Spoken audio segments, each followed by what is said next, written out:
ये प्रेम करने का भी उम्र होता है। हाँ, पहले होना चाहिए पढ़ाई। देखिए पढ़ाई बहुत जरूरी है।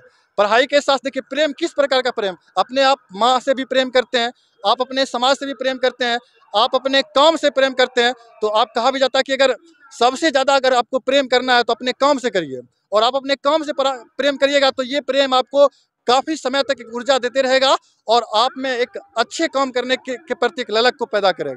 कि नशा मुक्त होगा बिहार, लेकिन कब होगा इसका तो पता नहीं। बाकी आज के जनरेशन पर बातचीत करने के लिए हमारे साथ एक युवा जुड़े हुए हैं और साथ ही साथ पेशे से शिक्षक हैं, हम इनसे बातचीत करेंगे। क्या नाम हुआ? मेरा नाम विकास कुमार हुआ। विकास कुमार, कहाँ से हैं? मैं बेगूसराय जिला के एक छोटा सा गांव है मखवा, जो नौला पंचायत में पड़ता है, तो मेरा घर वहीं हुआ। अच्छा, नौला से हैं। ये बताइए आज के जनरेशन किस तरह से पढ़ाई करते हैं, पढ़ने के साथ साथ आज के जनरेशन के माइंड में क्या क्या सोच आ जाता है? देखिए अभी का जो जनरेशन है पढ़ाई करने का, एक वर्ग वो है, एक कम्युनिटी वो है जिसके आंखों में वो सपने चल रहा है कि हमें कुछ करना है अपने परिवार के लिए, अपने राज्य के लिए, अपने देश के लिए। वो दिन रात मेहनत करके पढ़ाई करते हैं। और कुछ बच्चे ऐसे भी हैं कि जिनके पास पैसे ना हो पाते हैं, लेकिन पढ़ाई के प्रति उनका बहुत ज़्यादा ही लगन है, बहुत ज़्यादा ही प्रयास करते हैं। तो वो युवा एक प्रकार के हो गए जो पढ़ाई के लिए समर्पित हैं, और दूसरे प्रकार के ये भी है जिनको संसाधन मिल रहा है, लेकिन वो उचित जो एजुकेशन होना चाहिए और एक शिक्षा लेकर के अपने क्षेत्र में स्किल पर ध्यान दे करके, स्किल डेवलपमेंट पर अपने ऊपर काम करके और उद्योग धंधे पर काम करना चाहिए। और उस क्षेत्र में भी लोगों का बहुत ही जुड़ाव लग रहा है। लेकिन उसी के आड़ में देखिए अभी के समय में कुछ ऐसे युवा भी हैं जिनको सारा संसाधन है, लेकिन अभी वो जो करना चाहिए वो कर नहीं पा रहे हैं। इंटरनेट आपको नहीं लगता आज की जनरेशन पढ़ाई से ज्यादा बाबू सोना नूनू क्या क्या होता है पता नहीं, वो सारे करने पर लगे हुए हैं? देखिए ये बात है, तो ये अभी देखिए कहा भी जाता है ना कि जो पढ़ाई का उम्र है वो भी कहा जाता है कि वो भी प्रेम करने का उम्र हो जाता है, लेकिन पहले होना चाहिए प्रेम पढ़ाई। करने का भी उम्र होता है। हाँ, पहले होना चाहिए पढ़ाई। देखिए पढ़ाई बहुत जरूरी है।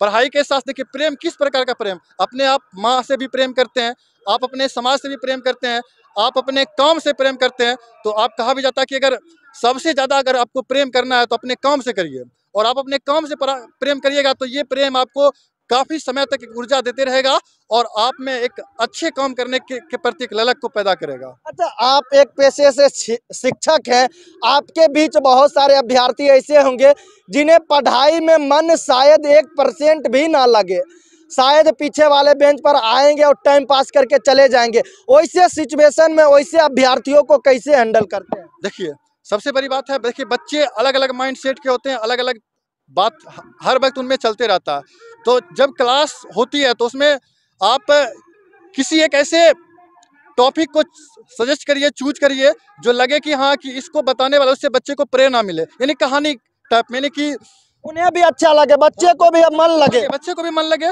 और जब वो आपके तरफ आकर्षित हो जाए, आपके तरफ प्रेरित हो जाए, तब आप टॉपिक को स्टार्ट करें। जैसे मान चले अभी अभी आपका मैच चल रहा है, अभी मैच चल रहा है, बहुत सारे बच्चे अभी युवा हैं वो मैच पे ज़्यादा ध्यान देते हैं।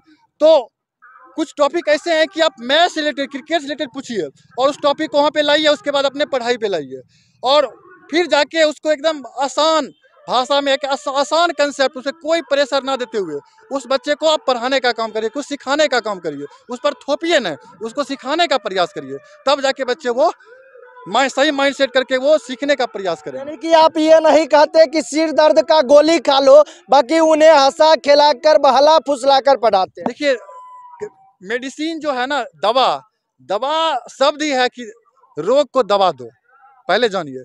दवा का मतलब होता है कि अगर कोई दवा हमें मेडिसिन की आवश्यकता कब पड़ती है, जब कोई हमें परेशानियां है, बीमारी है, तो दवा वर्ड ही है, दवा शब्द ही है कि दवा दो, रोग को दवा दो। देखिए उससे नहीं होगा, अगर आप उस चीज को मेडिसिन दे उससे नहीं होगा, आप उसको जड़ से खत्म करिए और उसको उसका इलाज एक आयुर्वेदिक तरीका से करिए, धीरे धीरे करिए, उसके तह में जाइए, उसके जड़ को देखिए और उस चीज को खत्म करिए, उसको दबाइए नहीं, उसको धीरे धीरे उसको हटाइए, तब जाके वो खत्म होगा।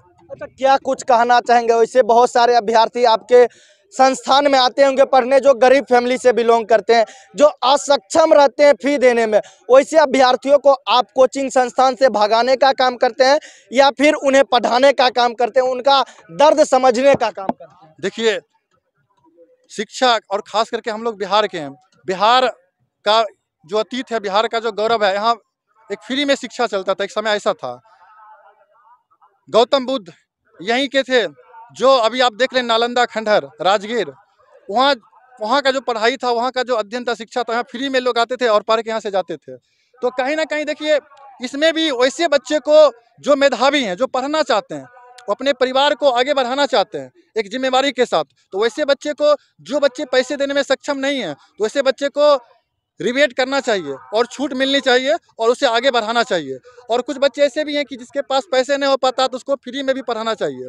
और कहा भी जाता है कि शिक्षा वो शेरनी का दूध है जो जितना पिएगा वो उतना दहाड़ेगा। ये कहना हमारे संविधान निर्माता डॉक्टर भीमराव अम्बेडकर का था। आप उनसे प्रेरित होइए, उस जमाने में उनसे सीखिए कि किस प्रकार से वो कितने परेशानी को झेलते हुए आगे बढ़े, और यहाँ भारत ही नहीं पूरे विश्व में उनका नाम था, और भारत का संविधान उन्होंने लिख डाला। और बड़े बड़े यूनिवर्सिटी में उन्होंने 6 साल का पढ़ाई उन्होंने 2 साल में पूरा किया, और 2-2 सब्जेक्ट उन्होंने PhD भी किए।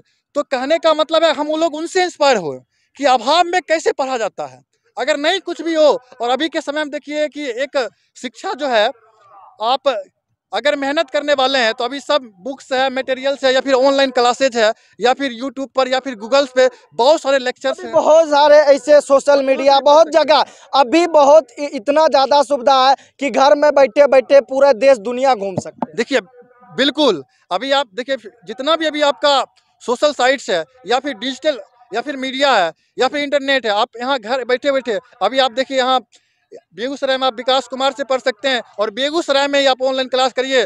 UPSC के सबसे बड़े जो टीचर हैं, दृष्टि के डायरेक्टर विकास देवीकीर्ति से आप पढ़ सकते हैं। तो कहने का मतलब है, आप पढ़ाई जो है ना, वो कहीं ना कहीं वो बाधा नहीं बनेगा आपके, और आप शिक्षा प्राप्त कर सकते हैं, बशर्ते आप में ललन हो, आप में लगन हो, आप में जुनून हो। कहा भी जाता है कि 3D को मेंटेन करिए, डेडिकेशन, डिसिप्लिन और डिजर्वेशन, जिस काम को करते हैं। तो ये चीज़ आपके अंदर आ जाएगा, तो आपको जो बनना होगा वो आप बन सकते हैं। आप एक अच्छे प्रोफेसर बन सकते हैं, एक अच्छे अधिकारी बन सकते हैं, एक अच्छे उद्योगपति बन सकते हैं, एक अच्छे व्यक्ति बन सकते हैं। बिल्कुल, एक अच्छे व्यक्ति भी बन सकते हैं। बिल्कुल, आज विकास कुमार से न्यूज जनरेशन पर बातचीत किया। बाकी आपका क्या रहा है कमेंट करके जरूर बताएं। तो इसी तरह का न्यूज पाने के लिए जुड़े रहें BBL न्यूज के साथ। धन्यवाद।